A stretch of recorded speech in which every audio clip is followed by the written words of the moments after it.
Ça, ce n'est même pas un carat, c'est 0,30 carat. 0,30 carat 0,30.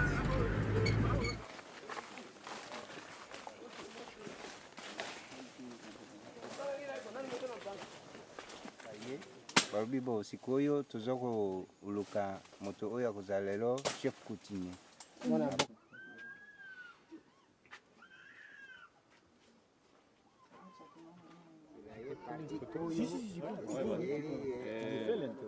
En français, hein?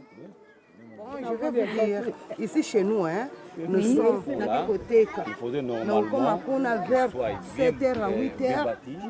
Really what this money to do is to go to the people who own the land and who are not getting the logging royalties because they're not deforesting. They want to go to the indigenous people who inhabit the forests. And I think in some countries that's going to happen, but in other countries that may not happen. It's complicated to know how you can deal with that. In DRC and other countries is much more challenging.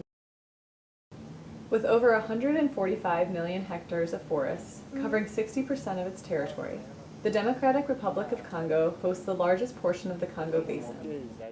Forests are critical to the livelihood of 2/3 of the Congolese population.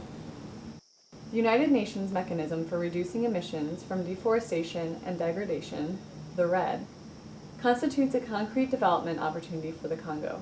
In March 2010, the Surveyor team went to the Congo to meet stakeholders in Kinshasa, Kisangani, and Goma.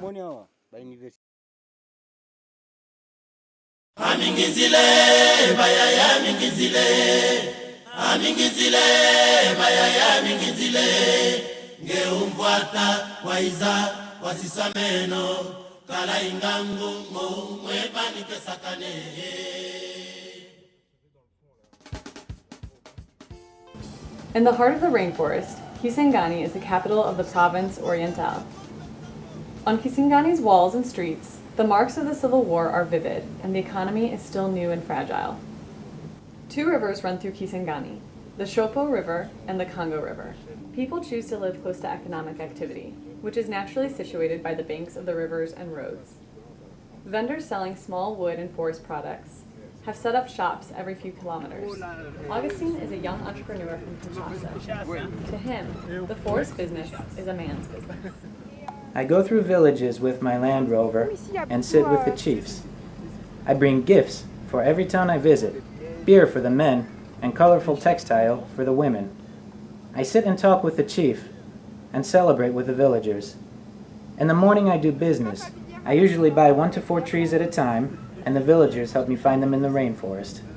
This way of doing business remains exceptional, the most common being foreign-owned timber companies who export trees as far as Belgium. In villages in the outskirts of Kisangani, small agricultural exploitation, wood extraction, and charcoal production for the villagers' subsistence are the main drivers of degradation. Here, deforestation is not a threat, as the rainforest is often inaccessible to large companies. Recently, the villagers have discovered a new source of hope, the mechanism for reducing emissions from deforestation and degradation, or RED. This mechanism provides a set of financial incentives to reduce the rate of deforestation and degradation, and therefore rewarding for forest preservation. Given the size of its forests, the Democratic Republic of Congo will play a major role in the RED at the international level. Decision makers and international aid workers in Kinshasa are putting together a strategy to enable the Congolese to benefit from the RED. And villagers seem to expect direct cash transfers, but the redistribution of RED revenues is still to be defined. The land is owned by the state. The customary chief of each village traditionally grants the right of use over it. Now, modern and customary laws overlap. The implementation of the mechanism is challenged by the ambiguity between the modern and customary laws.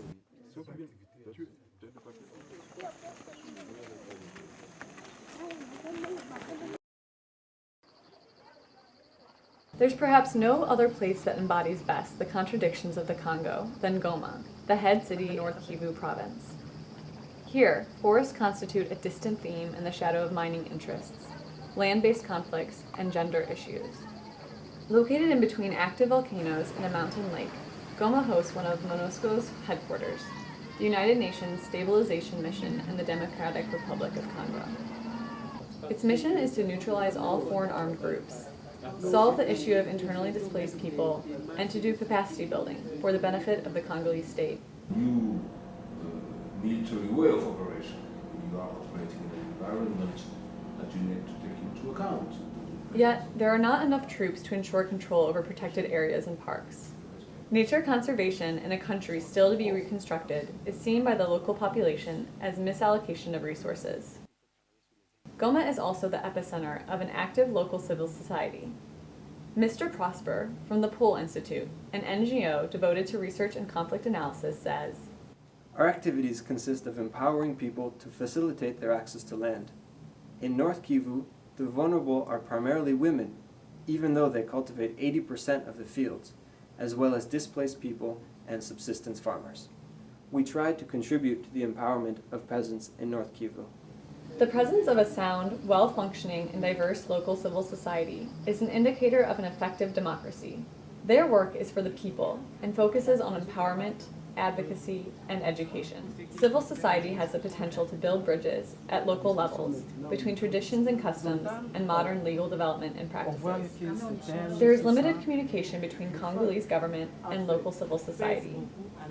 Their cooperation is essential to drive positive change through the promotion of equality, social justice, and a fair distribution of resources.